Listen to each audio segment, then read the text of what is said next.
अध्याय 5 आपके मस्तिष्क का लिवरेज। कुछ लोग क्यों कर सकते हैं और कुछ लोग क्यों नहीं कर सकते हैं। Rich Dad Guide to Investing में मैंने अमीर डैडी का एक सबक बताया था जिसे यहाँ भी दोहराना उपयोगी रहेगा।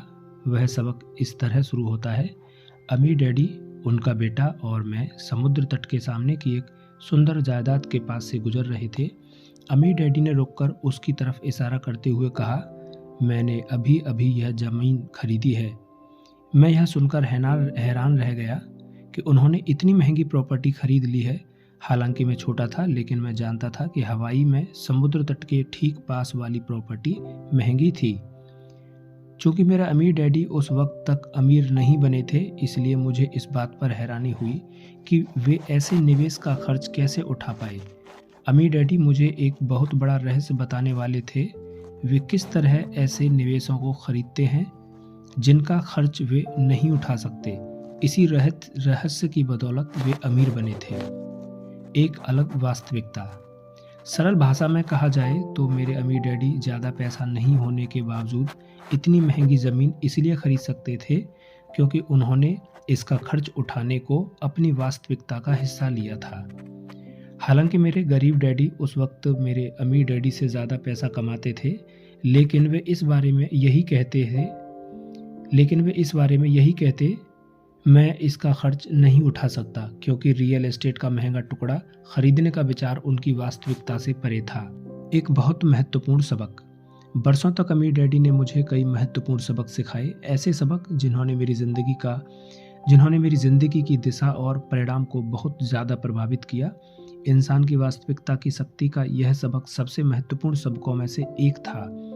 आप में से जिन लोगों ने रिच डैड पुअर डैड पढ़ी हो, उन्हें याद होगा कि उन्होंने अपने बेटे और मुझे यह कहने से मना कर दिया था कि मैं इसे नहीं खरीद सकता। अमीर डैडी इंसान की वास्तविकता की शक्ति को समझते थे। उनकी इस बात के पीछे का सबक यह था, जिसे तुम सच मानते हो वही तुम्हारी वास्तविकता है। अमीर डैडी धार्मिक थे, इसलिए वे अक्सर ओल्ड टेस्टामेंट का यह कथन दोहराते थे, और शब्द साकार हो गया। वे इस वाक्य को सरल भाषा में समझाते थे ताकि हम छोटे बच्चे इसे समझ सकें। वे लगातार माइक और मुझसे कहते थे, और शब्द साकार हो गया का मतलब यह है कि इंसान जिसे भी सच मानता और कहता है वह उसकी वास्तविकता यानी रियलिटी बन जाता है। जब वे समुद्र तट की उस समुद्री प्रॉपर्टी के पास पहुंचे तो उन्होंने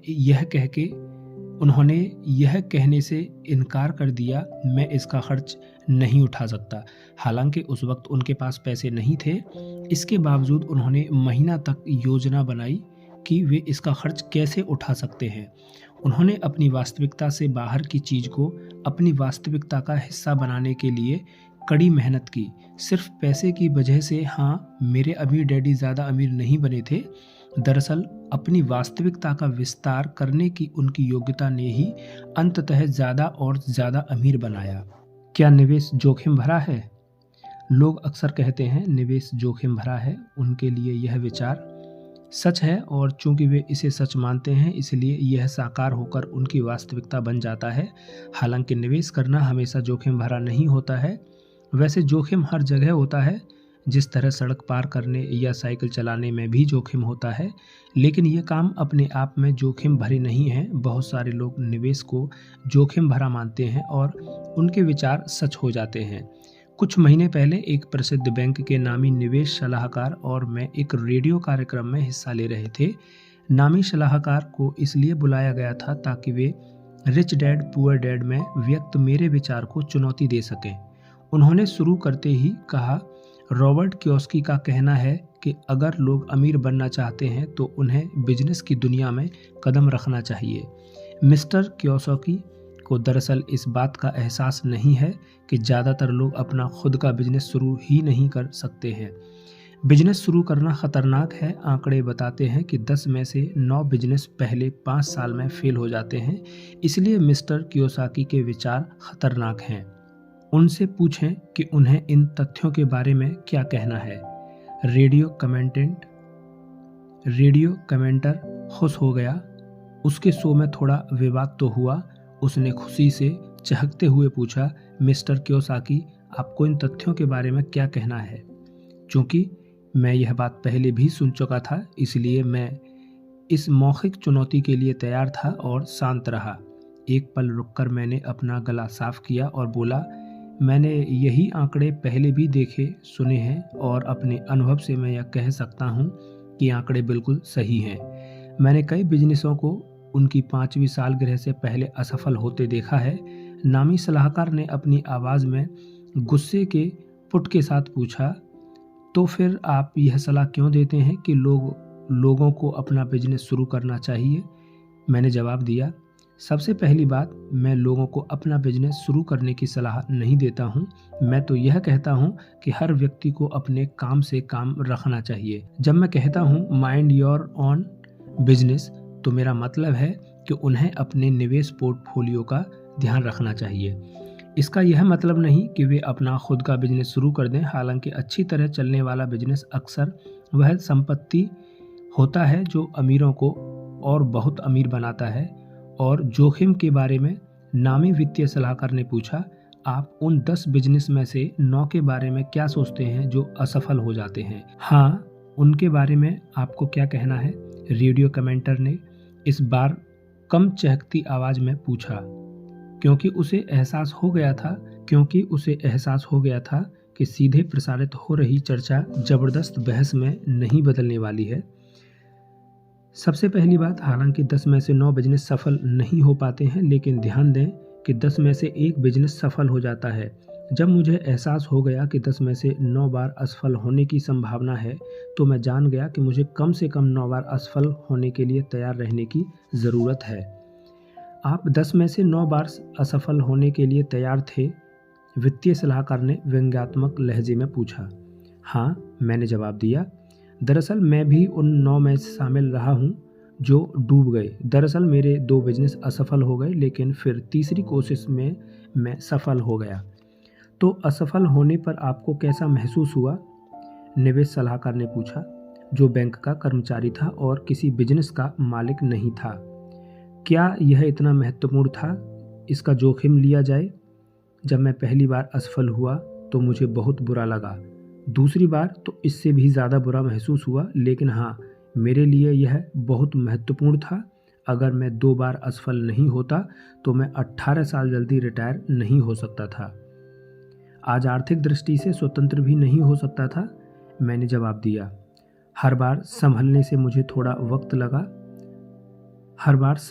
मुझे थोड़ा वक्त लगा। हालांकि मुझे बुरा लग रहा था, लेकिन मानसिक रूप से मैं 10 बार, यहाँ तक कि 20 बार भी कोशिश करने के लिए तैयार था। मैं उतनी बार असफल नहीं होना चाहता था, लेकिन मैं उसके लिए तैयार था। मुझे तो यह जोखिम भरा लगता है और अधिकांश लोगों के लिए जोखिम भरा है भी, सलाहकार ने कहा। मैं आपकी बात से सहमत हूँ, मैंने जवाब दिया। यह खास तौर पर एक खतरनाक है और जब आप असफल नहीं होना चाहते हो या एक बार असफल होने के बाद की कोशिश करना छोड़ दें। यह और भी बुरा बन जाता है और आप यह सोचते हो कि असफल होना बुरी बात है। अमीर डैडी ने मुझे यह सिखाया था कि हार जीत का हिस्सा है। आज भी मैं असफल होने के लिए तैयार रहता हूँ, हालांकि मैं सफल हो चुका हूँ, लेकिन अब भी मुझे यह एहसास है कि संभावना वही है। जब भी मैं कोई बिजनेस शुरू करता हूँ तो हर बार मैं इस संभावना का ध्यान रखता हूँ कि 10 में से 9 बिजनेस असफल हो जाते हैं। कमेंटर ने कहा, आप ऐसा क्यों कहते हैं? क्योंकि मैं हमेशा विनम्र रहना चाहता हूँ और संभावना का सम्मान करना चाहता हूँ। मैंने बहुत से ऐसे लोगों को देखा है जिन्होंने एक बिजनेस बनाकर उसमें बहुत पैसा कमाया, लेकिन फिर उन्हें घमंड हो गया और उन्होंने यह सोचकर दूसरा बिजनेस शुरू कर दिया था कि असफल होने की संभावना अब खत्म हो गई है। हालांकि नए बिजनेस में उनकी सफलता की संभावना उनके पुराने अनुभव और पुरानी असफलताओं से थोड़ी बेहतर ज़रूर हो गई, लेकिन हम सभी को विनम्रता से इस संभावना के हिसाब से चलना चाहिए कि 10 में से 9 शुरुआती बिजनेस असफल हो जाते हैं। इसमें समझदारी दिखती है, कमेंटर ने कहा। तो आज आप जब कोई नया बिजनेस शुरू करते हैं तो इस बारे में सचेत रहते हैं। आप अब भी 10 में से 1 के सफल होने की संभावना का सम्मान करते हैं। सही है, मैंने जवाब दिया। मेरे कई दोस्तों को मेरे कई दोस्तों को घमंड हो गया था, इसलिए उन्होंने अपने पिछले बिजनेस का सारा पैसा नए बिजनेस में लगा दिया और सब कुछ गंवा बैठे। अगर आप ज़िंदगी में सफल होना चाहते हैं तो आपको हमेशा संभावना के प्रति सम्मान दिखाना होगा। भले ही आप अतीत में कितने ही सफल हो चुके हों, हर प्रोफेशनल ब्लैक जैक खिलाड़ी जानता है कि पिछली 4 में से एक को और किंग आने का यह मतलब नहीं। खिलाड़ी जानता है कि पिछली चाल में एक एस और एक किंग आने का यह मतलब नहीं कि अगली चाल में संभावना बदल जाएगी। मैं इस बात का ध्यान रखूंगा, कमेंटर बोला। मुझे अब भी लगता है कि यह बहुत खतरनाक है, सलाहकार ने कहा। आप और आपकी पुस्तक दोनों ही खतरनाक हैं। ज़्यादातर लोग वह काम नहीं कर सकते जो आपने किया। ज़्यादातर लोग अपना बिजनेस चलाने के लिए तैयार नहीं हैं। क्या आप सहमत हैं? कमेंटर ने पूछा। इस बात में भी थोड़ी सच्चाई है, मैंने जवाब दिया। हमारा स्कूली सिस्टम लोगों को बिजनेस मालिक बनाने के बजाय कर्मचारी बनने का प्रशिक्षण देता है, इसलिए ज़्यादातर लोग आप बिजनेस चलाने के लिए तैयार नहीं होते हैं। इसलिए मैं हमारे नामी सलाहकार की बात से सहमत हूँ। थोड़ा ठहर कर मैंने सहमति की अपनी बात को उनके दिमाग में बैठ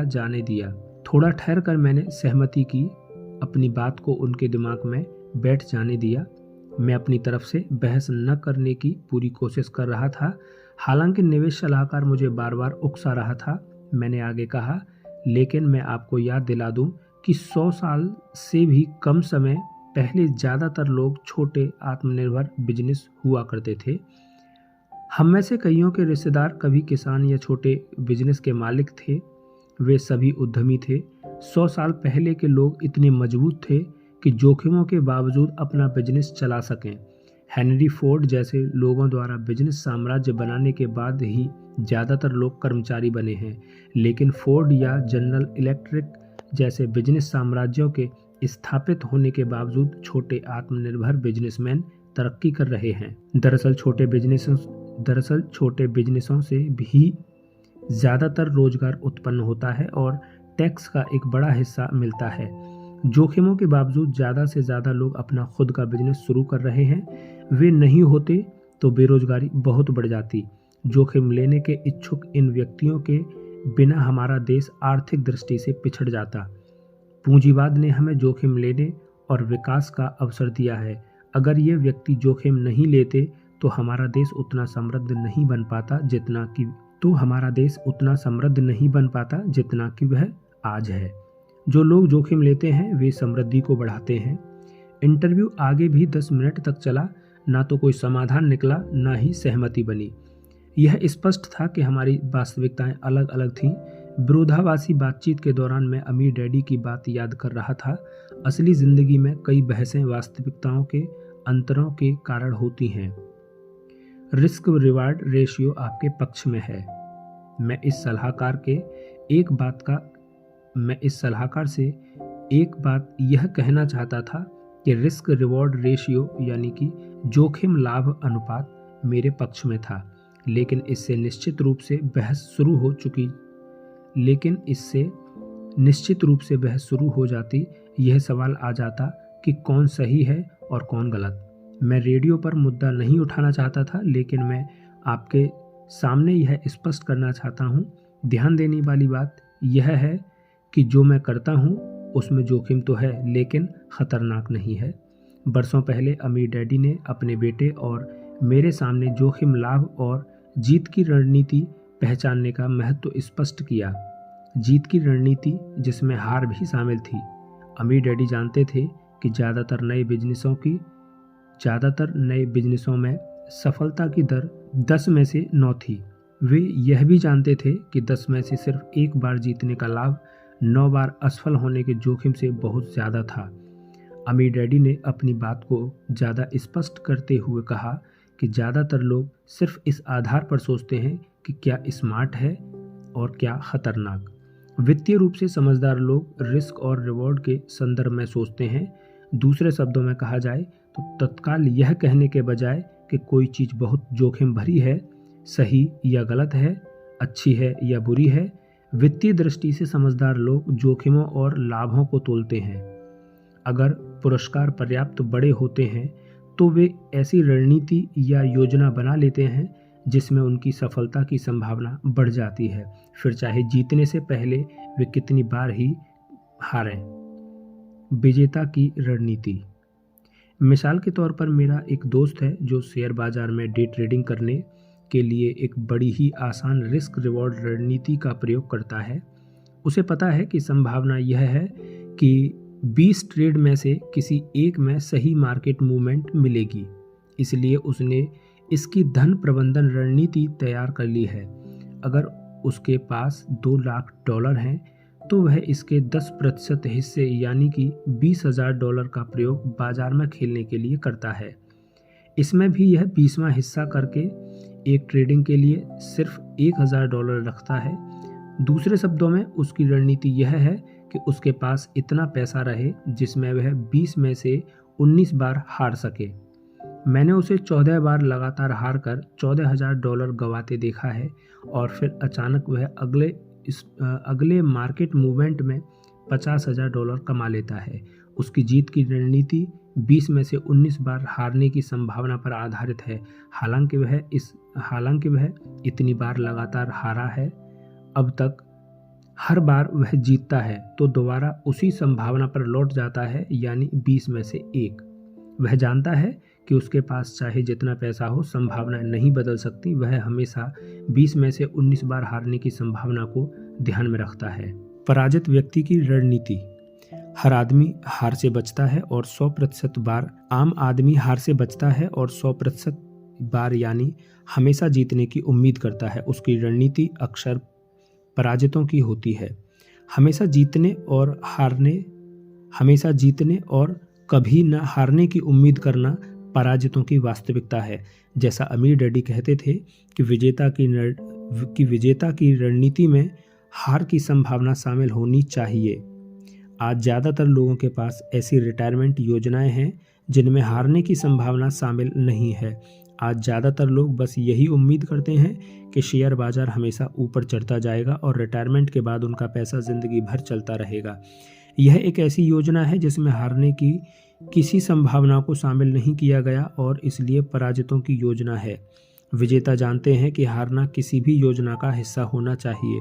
जब मैं मरीन कॉर्प में था तो हमारे पास हमेशा आपातकालीन योजनाएं रहती थीं जो ऐसे समय के लिए होती थीं जब चीज़ें हमारी उम्मीद के मुताबिक ना हो। आज ज़्यादातर लोगों के पास रिटायरमेंट की आपातकालीन योजनाएं नहीं है। ज़्यादातर लोगों के पास ऐसी कोई रिटायरमेंट योजना नहीं है जिनमें रिटायरमेंट के बाद शेयर बाजार के बुरी तरह क्रैश होने या रिटायरमेंट फंड के ख़त्म होने की संभावना शामिल हो। दूसरे शब्दों में, रिटायरमेंट योजना के मामले में अधिकांश लोगों की रणनीति पराजितों की है, क्योंकि यह ऐसी रणनीति है जिसमें गलती की कोई गुंजाइश ही नहीं है। 100 में से 98 बार हारना। डायरेक्ट रेस्पॉन्स मार्केटिंग में काम करने वाले ज़्यादातर मार्केटर जानते हैं कि संभावना इस बात की है कि वे जितने लोगों को प्रस्ताव पत्र भेजेंगे उनमें से 98% लोग नहीं खरीदेंगे। इसलिए प्रोफेशनल मार्केट्स अपने मार्केटिंग अभियानों को 2% रिटर्न पर आधारित करते हैं, जबकि कुछ तो इससे भी कम पर करते हैं। वे जानते हैं कि इस 2% लाभ में उन 98% लोगों को डाक भेजने का खर्च भी शामिल होना चाहिए जो जवाब नहीं देते हैं। एक बार जब डायरेक्टर मार्केट्स ऐसा प्रस्ताव पत्र खोज लेते हैं जो 2% या बेहतर परिणाम देता है तो वे उन चिट्ठियों की संख्या बढ़ा देते हैं। हालांकि वे जानते हैं कि अब भी वे 98% बार असफल होंगे। वे जानते हैं कि सिर्फ 2% बार सफल होकर और 98% बार असफल होकर बेहद अमीर कैसे बना जाता है। पराजित लोग सोचते हैं कि हारना बुरी बात है। अमीर डैडी ने कहा था कि पराजित वे लोग होते हैं जो सोचते हैं कि हारना बुरी बात है। पराजित लोग हार बर्दाश्त नहीं कर सकते हैं और किसी भी कीमत पर हार से बचना चाहते हैं। कोई पराजित लोग तो सिर्फ सुनिश्चित चीज़ों पर दाव लगाते हैं, जैसे नौकरी की सुरक्षा, निश्चित तनख्वाह, गारंटी पेंशन और बैंक पर ब्याज। पराजित लोग हारते रहते हैं और विजेता जीतते रहते हैं। सिर्फ इसलिए क्योंकि विजेता यह जानते हैं कि हार जीत का ही एक हिस्सा है। जब हम छोटे थे तो अमीर डैडी अक्सर हमसे पूछते थे, क्या तुम 100 में से 99 बार हारने के लिए तैयार हो? वे हमसे जिस जवाब की उम्मीद करते थे वह यह था, हाँ, अगर एक बार जीतने का पुरस्कार 99 बार हारने की लागत और जोखिम से बहुत ज़्यादा हो। आगे स्पष्ट करने के लिए कहने पर हम कहते थे, अगर हम जानते हों कि हम $10 लाख जीत सकते हैं और रिस्क रिवॉर्ड रेशियो यानी जोखिम लाभ अनुपात 1:100 है और न्यूनतम दाव $1 का है, तो हम $1 के 100 नोट ले आएंगे और 100 बार $1 दांव पर लगाने की रणनीति बनाएंगे। एक बार जीत जाने के बाद हम दोबारा नई संभावनाओं के हिसाब से खेलेंगे, क्योंकि संभावनाएं नहीं बदलती हैं। हम अपने दांव बढ़ा सकते हैं, लेकिन तभी जब हम 100 में से 99 बार हारने के बावजूद बच सकते हैं। सही और गलत, खतरनाक या सुरक्षित के बजाय जोखिम और लाभ के संदर्भ में सोचने के लिए हमें प्रशिक्षित करने का आसान तरीका था। अमीर डैडी ना तो जुआ पसंद करते थे, ना ही वे हमें जुआ खेलने के लिए प्रोत्साहित करते थे। वे तो अपने बेटे और मुझे बस जोखिम तथा पुरस्कार के संदर्भ में सोचने का प्रशिक्षण देते थे। राइट बंधु सही क्यों थे? अमीर डैडी ने अपने बेटे और मुझे किटी हॉक, नॉर्थ कैरोलिना की अपनी यात्रा के बारे में बताया। वे द्वितीय विश्व युद्ध के दिनों में सेना से छुट्टी के दौरान वहां गए थे। उन्होंने कहा, लड़कों, किसी दिन तुम्हें किटी हॉक जाकर देखना चाहिए कि ऑरवेल और विल्बर राइट कितने स्मार्ट थे। दोनों भाई जानते थे कि पहली बार उड़ान भरने में जोखिम है, लेकिन खतरा नहीं उठाना चाहते थे। अमीर डैडी ने स्पष्ट किया कि राइट बंधुओं ने हारने का अभ्यास करने के लिए एक बड़ा मैदान चुना। उन्होंने कहा, दोनों युवक जानते थे कि वे हारेंगे, इसलिए उन्होंने बहुत सुरक्षित जमीन चुनी जहां वे बार बार गिर सकें लेकिन उन्हें नुकसान ना हो। वे पुलों या चट्टानों से नहीं कूदे। उन्होंने बहुत बड़ा मैदान चुना जहां अच्छी तेज हवा चलती थी और वे तब तक हारने का अभ्यास करते रहे जब तक कि वे उड़ने नहीं लगे। समझदारी से जोखिम लेने की इच्छा के कारण उन दोनों युवकों ने दुनिया को हमेशा के लिए बदल दिया। किसी दिन तुम दोनों को वहां जाकर वह मैदान देखना चाहिए जहां इन दो बहादुर आदमियों ने हारने का अभ्यास किया था, ताकि किसी दिन हम उड़ सकें। ज़्यादातर लोग आर्थिक दृष्टि से कभी नहीं उड़ पाएंगे क्योंकि वे असफल होने से बचने का विकल्प चुनते हैं। अगर 2000 में उसी घास भरे विशाल मैदान पर खड़ा था और वह देख रहा था जो मेरे अमीर डैडी ने लगभग 50 साल पहले देखा था। मैंने एक मैदान देखा जो उड़ान भरने से पहले गिरने के लिए आदर्श जगह थी। मुझे राइट बंधुओं के बारे में अमीर डैडी का सबक याद आ गया। अमीर डैडी ने अपने बेटे और मेरे सामने यह डायग्राम बनाया। इस डायग्राम को स्पष्ट करते हुए अमीर डैडी ने कहा, जब कोई व्यक्ति इस डायग्राम को स्पष्ट करते हुए अमीर डैडी ने कहा, जब कोई व्यक्ति इस तरह की बातें कहता है, नंबर 1, मैं इसका खर्च नहीं उठा सकता। नंबर 2, आप यह नहीं कर सकते। नंबर 3, मैं यह नहीं कर सकता। नंबर 4, यह असंभव है। तो वह अपनी वास्तविकता के भीतर से बोल रहा है और वह अपनी वास्तविकता के बाहर के विचारों पर टिप्पणियां कर रहा है। उन्होंने आगे कहा, जब राइट बंधुओं ने घोषणा की थी कि वे उड़ान भरने वाले पहले इंसान बनने जा रहे हैं, तो कई लोगों ने कहा था, इंसान कभी नहीं उड़ सकते। दरअसल यह बात कहने वालों में से एक शख्स तो उनके पिता ही थे, जो चर्च के सम्मानित व्यक्ति थे। अमीर डैडी के सरल डायग्राम से आप देख सकते हैं कि यह विचार ज़्यादातर लोगों की वास्तविकता से बाहर था कि इंसान उड़ सकता है। यह टिप्पणी उनकी ज्ञान वास्तविकता की सीमा के भीतर आई। इंसान कभी नहीं उड़ सकता। कई लोगों ने ऐसा इसलिए कहा था क्योंकि यह विचार उस वक्त के अधिकांश लोगों की वास्तविकता के बाहर था, लेकिन मेरे अमीर डैडी ने नहीं की थी। पैसे के मामले में बिल्कुल यही चीज़ मेरे अमीर डैडी ने की थी, लेकिन मेरे गरीब डैडी ने नहीं की। आज यह वाक्य आम बन गया है, बॉक्स के बाहर सोचने के इच्छुक बनो। अमीर डैडी इस पर कहते हैं कि कोई भी व्यक्ति 1-2 दिन के लिए बॉक्स से बाहर सोच सकता है। सवाल यह है, क्या आप बरसों तक बॉक्स से बाहर सोच सकते हैं? अगर आप ऐसा कर सकते हैं तो आप अमीर बनते चले जाएंगे। जब मैंने रेडियो इंटरव्यू में उस वित्तीय सलाहकार से कहा था कि मैं बिजनेस में 10 में से 9 बार असफल होने को तैयार था क्योंकि पुरस्कार जोखिम से बहुत ज़्यादा थे, तो मुझे शक है कि उसने मेरी बात सुनी भी थी। उसने दरअसल मेरी बात सुनी नहीं थी। जब मैंने कहा था, मैंने बिजनेस यह जानते हुए शुरू किया था कि शायद मैं असफल हो जाऊंगा। मैंने यह नहीं सोचा था कि पक्के तौर पर सफल हो पाऊंगा। बहरहाल मैं जानता था कि मुझे असफलता से शुरू करना होगा। इस तरह का नज़रिया उनकी वास्तविकता में शामिल ही नहीं था। मुद्दे की बात यह नहीं कि कौन सही है कौन गलत, मुद्दे की बात तो यह है कि हमारी वास्तविकताएं अलग हैं, और चूँकि हमारी वास्तविकताएं अलग हैं इसलिए हम अलग तरह से सोचते हैं और दुनिया को अलग तरह से देखते हैं। आपके मस्तिष्क का लिवरेज। मैं किसी को प्रोत्साहित नहीं कर रहा हूँ वह बाहर निकले और बगैर सोचे विचारे हारने लगे या किसी कसिनो में जाकर जुआ खेलने लगे। यह तो उतना ही महत्वपूर्ण जितना कि अपने रिटायरमेंट के लिए लॉटरी पर दांव लगाना। यह सबक व्यक्तिगत वास्तविकताओं की भिन्नता के बारे में है। सबक यह है कि हमारा मस्तिष्क लिवरेज का हमारा सबसे शक्तिशाली साधन है। हम जिसे भी वास्तविकता मानते हैं ज़्यादातर मामलों में वह वास्तविक बन जाता है। जो व्यक्ति सोचता है कि निवेश खतरनाक है उसे अक्सर अपनी वास्तविकता की पुष्टि के लिए घटनाएं मिल जाएंगी। यह व्यक्ति अखबार खोलकर उन सभी लोगों के बारे में पढ़ेगा जिन्होंने निवेश में पैसा गंवा दिया।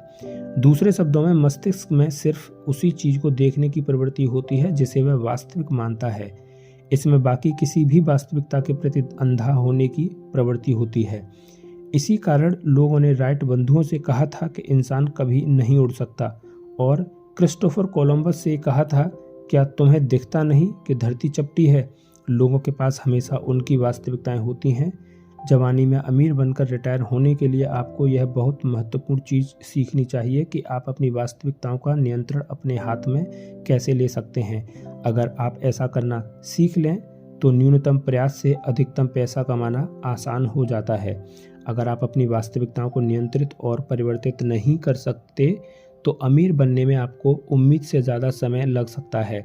मेरे अमीर डैडी में अपनी वास्तविकता को लगातार बदलने की योग्यता थी और इसी कारण वे अमीर बन गए थे। वे समुद्र तट की उस प्रॉपर्टी के कारण अमीर बने थे। असली कारण तो यह अपनी वास्तविकता को बदलने की उनकी योग्यता थी। उस छोटी सी प्रॉपर्टी को खरीदने के बाद वे उससे भी बड़ी प्रॉपर्टी की तलाश करने लगे थे। अपनी वास्तविकता का विचार करने के लिए दूसरी तरफ अमीर डैडी में अपनी वास्तविकता को बदलने की योग्यता नहीं थी। जिस तरह से वे ज़्यादा कड़ी मेहनत करते थे और वित्तीय दृष्टि से कभी आगे नहीं बढ़ पाए, वे हमेशा कहते रहते थे कि मैं इसका खर्च नहीं उठा सकता, और इसी वाक्य ने वास्तविकता को आकार दिया। मेरे गरीब डैडी बहुत स्मार्ट थे। वे अगर अपनी वास्तविकता को बदलना चाहते तो उसी प्रॉपर्टी को खरीद सकते थे जिसे अमीर डैडी ने खरीदा था, लेकिन वे यह नहीं जानते थे कि उनकी वास्तविकता बीच में आड़े आ रही है। वे सचमुच सोचते थे कि वे कोई मिलियन डॉलर की उस प्रॉपर्टी का खर्च नहीं उठा सकते हैं। उनके विचार उनकी वास्तविकता बन गए। अंततः मेरे अमीर डैडी और मेरे गरीब डैडी में मूलभूत अंतर सिर्फ उनकी वास्तविकताओं का था।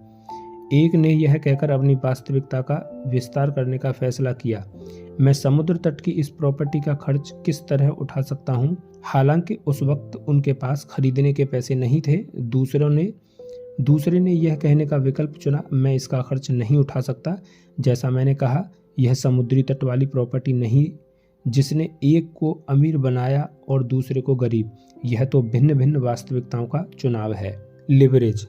पहले नंबर का लिवरेज आपके मस्तिष्क में पाया जाता है क्योंकि यहीं पर वास्तविकताएं आकार लेती हैं। किम और मैं जवानी में अमीर बनकर रिटायर होना चाहते थे। इसके लिए हमें लगातार अपनी वास्तविकताओं पर नियंत्रण करने, परिवर्तन करने और विस्तार करने की ज़रूरत पड़ी। आज मैं लोगों से कहता हूँ कि $50,000 प्रतिवर्ष कमाने के लिए बहुत कड़ी मेहनत करने की स्थिति से बहुत कम मेहनत में $10 लाख प्रतिवर्ष आमदनी कमाने की स्थिति में पहुंचने का सफ़र वास्तविकता बदलने से शुरू होता है। यह जरूरी नहीं कि वास्तविकता का यह परिवर्तन बहुत बड़ा या बेहतर हो। वास्तविकता का परिवर्तन सिर्फ दृष्टिकोण बदलना भी हो सकता है। मिसाल के तौर पर नौसिखिए निवेशकों की तरह यह न कहें कि कोई चीज़ बहुत खतरनाक ज़्यादा है। इसके बजाय यह पूछें कि रिस्क रिवॉर्ड रेशियो क्या है, या जीतने से पहले मैं कितनी बार हारूंगा। वह प्रॉपर्टी बहुत ज़्यादा महंगी है, या यह कहने के बजाय उस व्यक्ति के बारे में पुस्तकें पढ़ें या उस व्यक्ति से पूछें जो उस प्रॉपर्टी को खरीद सकता है और पता लगाएं कि वह कैसे खरीद सकता है। महत्वपूर्ण बात प्रॉपर्टी नहीं बल्कि वास्तविकता का परिवर्तन है। एक डैडी ज़्यादा अमीर क्यों बने, दूसरे डैडी ज़्यादा गरीब क्यों बने। अमीर डैडी ने अपनी वास्तविकताओं को लगातार बदलने, नियंत्रित करने और विस्तृत करने की योग्यता थी।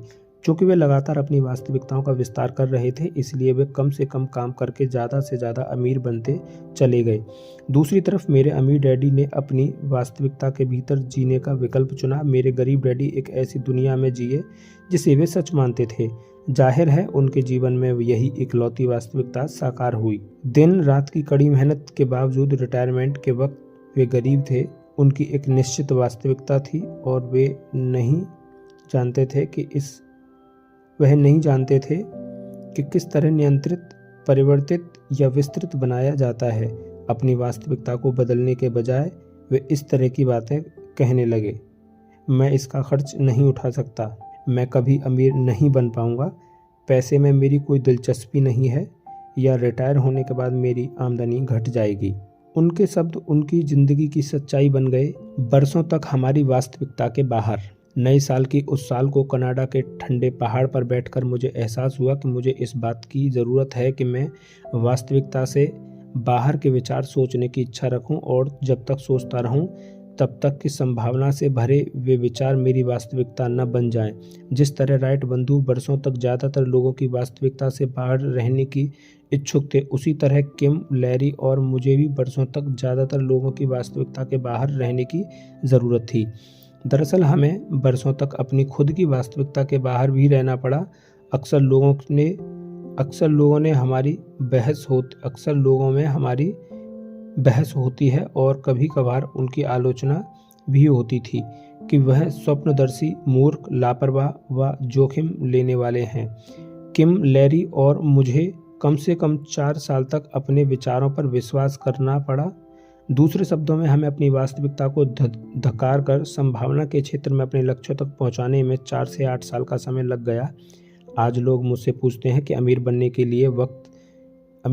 के लिए किस चीज़ की ज़रूरत है, तो मैं कहता हूँ इसमें अपनी वास्तविकता का विस्तार करने की योग्यता है।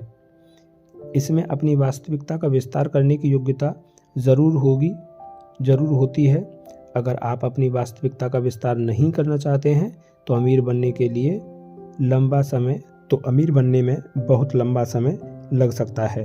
अगर आप जवानी में अमीर बनकर रिटायर होना चाहते हैं तो आपको अपनी वास्तविकता को बदलने में और विस्तार करने की ज़रूरत है। आपको इसकी आदत डाल लेनी चाहिए, जैसा मेरे अमीर डैडी लगातार अपने बेटे और मुझे याद दिलाते रहें। इस इंसान के विचार और शब्द सच हो जाते हैं। एक सुझाव, अमीर डैडी ने अपने बेटे और मुझे हमारी वास्तविकताओं का विस्तार करना सिखाने के लिए एक बड़ा ही अच्छा तरीका अपनाया। उन्होंने हमें ऐसे लोगों की जीवनियाँ पढ़ने के लिए कहा जो उस तरह की ज़िंदगी जीते थे जैसे हम जीना चाहते थे। उदाहरण के लिए अमीर डैडी ने हमसे जॉन टी रॉकफेलर और हेनरी फोर्ड की जीवनियाँ पढ़ाईं। हाल ही में मैंने बिल गेट्स, रिचर्ड ब्रांसन और जॉर्ज सोरोस आदि सहित अन्य कई लोगों के बारे में या उनकी पुस्तकें पढ़ी हैं। जब मेरा सामना उन लोगों से होता है जो कहते हैं मेरी उम्र बहुत ज़्यादा है, तो मैं उनसे पूछता हूं कि क्या वे कर्नल सैंडर्स की दास्तान पढ़ना चाहेंगे जो 60 साल की उम्र बाद अमीर बने थे। जब मैं किसी महिला को यह कहते सुनता हूं, मैं आगे नहीं निकल सकती क्योंकि यह मर्दों की दुनिया है, तो मैं उससे पूछता हूं कि उसने अपनी बॉडी शॉप की संस्थापक अनीता रेडिक की कहानी पढ़ी है या मुरिल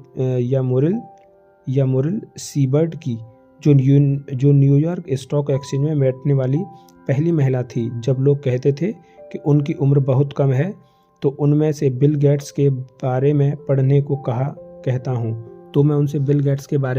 कहता हूँ, जो 30 साल की उम्र के थोड़े ही समय बाद दुनिया के सबसे अमीर आदमी बन गए। अगर ये मिसालें उनकी वास्तविकताओं का विस्तार नहीं कर पाती तो मुझे नहीं लगता कि ऐसा कभी हो पाएगा। एक और बेहतरीन पुस्तक बिल फिलिप्स की बॉडी फॉर लाइक है।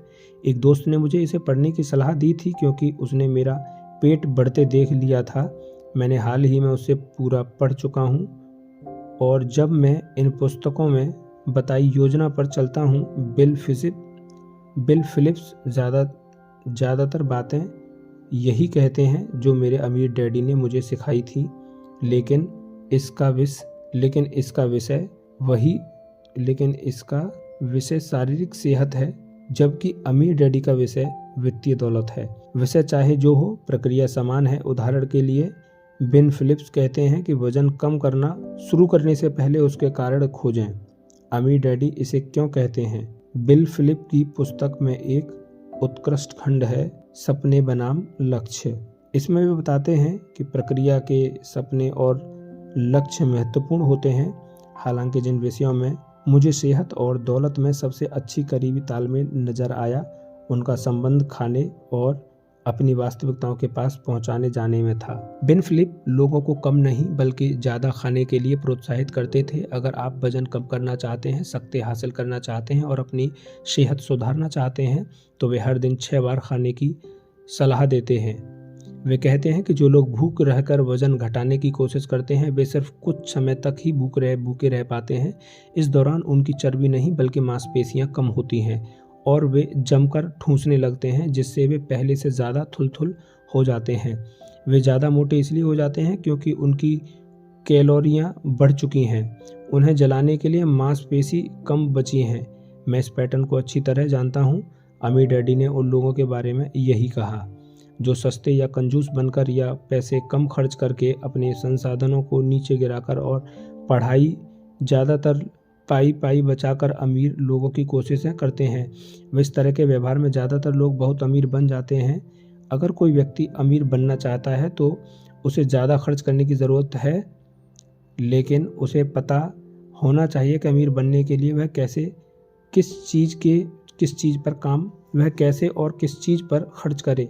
जैसा मेरे अमीर डैडी ने कहा था, अच्छे और बुरे दोनों तरह के खर्च होते हैं और हमें ज़्यादातर लोग जानते हैं कि खाना भी अच्छा और बुरा दोनों तरह का होता है। जिस तरह कोई व्यक्ति भूखा रहकर वजन कम करने की कोशिश करता है, उसी तरह जो व्यक्ति कंजूस बनकर अमीर बनने की कोशिश करता है, वह भी आर्थिक दृष्टि से सिर्फ कमज़ोर बनता है और फिर अचानक वह अपनी भड़ास निकालना। लेकिन यह खाने का नहीं बल्कि खर्च करने का पैटर्न होता है, और जिस पर व्यक्ति फास्ट फूड को जमकर अपने पेट में भर लेता है। विलासिता के ढेरों बेकार सामान भर लेता है। वह फिलिप यह सुझाव भी देते हैं कि अधिकतम गंभीरता अब आती है जब आप असफल को भांप लेते हैं। मेरे ख्याल से बिल फिलिप यह कह रहे थे कि जिस पल आप असफल होते, बिन पॉल आपको लगता है कि आप इससे आगे नहीं जा सकते, उसी पल आप उससे उबना और दोबारा विकास करना शुरू करें। दूसरे शब्दों में, जब आप खुद को अपनी सीमाओं के पार धकेलते हैं और शारीरिक रूप से असफल होते हैं, उसी समय आप ज़्यादा सेहतमंद बनना शुरू करते हैं। मैं कहता हूँ कि यही ज़्यादा दौलतमंद बनने के बारे में भी सच है। मैंने गौर किया है कि ज़्यादातर लोग असफल होते इसलिए हैं क्योंकि वे हर कीमत पर असफल से बचते हैं। 10 में से 9 नए बिजनेसमैन असफल हो जाते हैं। यह मिसाल देकर निवेश सलाहकार ने कोई नया बिजनेस शुरू करने के खिलाफ सलाह दी थी। उसी तरह ज़्यादातर लोग असफलता को बुरा मानते हैं। अमीर डैडी ने मुझे सिखाया था कि सीखने और सफलता पाने के लिए असफल होना अनिवार्य है। मैंने हारने के बाद जितना ज़्यादा सीखा है, उतना उससे पहले नहीं सीखा। हालांकि कई बार उसे चोट पहुंची, लेकिन असफलता के बाद उपचार प्रक्रिया के अंततः मुझे ज़्यादा भावनात्मक और आर्थिक मजबूती दिखी। मैं कई लोगों से मिलता हूं जो सिर्फ इसलिए सफल नहीं हो पाए क्योंकि वे असफल नहीं हो पाए। वे अपनी व्यक्तिगत वास्तविकताओं, जिसमें वे अपने संभव मानते हैं के पार जिसे वे अपने लिए संभव मानते हैं के पार जाने में असफल रहे। इस कारण उन्हें यह भी पता नहीं चल पाया कि उन्होंने जीवन में क्या संभव है। जैसा मैंने कहा, मैं सोचता हूँ कि वास्तविकता को लगातार बदलने दें और अपनी वास्तविकता को लगातार बदलने और उसका विस्तार करने की योग्यता ने ही अमीर डैडी को अंततः दौलतमंद बनाया। बिल फिलिप्स स्वास्थ्य के बारे में यही बात कर रहे हैं। आप कितने सशक्त हैं इस बारे में अपनी वास्तविकता के भीतर रहकर आप ज़्यादा स्वस्थ नहीं बनते हैं। अगर आप ज़्यादा स्वस्थ और दौलतमंद बनना चाहते हैं तो आपको अपनी वास्तविकता के स्वस्थ और दौलतमंद वास्तविकता के पार निकलने की ज़रूरत है। आपको कई नई संभावनाओं के क्षेत्र में ज़िंदगी जीने की ज़रूरत है। अच्छी खबर यह है कि अगर आप लगातार अपनी सीमाओं के पार जाते हैं तो आपको सबसे ज़्यादा लिवरेज मिलता है। आपको ज़्यादा स्वस्थ, दौलतमंद, ज़्यादा समय तक युवा रहने, बेहतर दिखने का लिवरेज भी मिलता है और मेरे लिए यह लिवरेज मायने रखता है। अगर आप अपनी वास्तविकता का विस्तार करना चाहते हैं तो उन लोगों के बारे में पुस्तकें पढ़ें या ऑडियो टेप सुनें जो पहले ही वह चीज़ हासिल कर चुके हैं जिसे आप हासिल करना चाहते हैं। मेरे गरीब डैडी ने मुझे प्रोत्साहित किया कि मैं महान लीडर्स की पुस्तकें पढूं, जैसे राष्ट्रपति लिंकन, राष्ट्रपति Kennedy, Gandhi, Martin Luther king आदि। दोनों डैडियों ने वास्तविकता के विस्तार के लिए मुझे पढ़ने की सलाह दी। हालांकि उन्होंने समान वास्तविकताओं की सलाह नहीं दी क्योंकि उनकी वास्तविकताएं अलग अलग थीं, और मुझे खुशी है कि मुझे दोनों वास्तविकताओं की जानकारी मिली। अगर आप सचमुच जवानी में अमीर बनना और रिटायर होना चाहते हैं तो आपको अपनी वास्तविकता से शुरुआत करनी चाहिए। यही सही जगह है।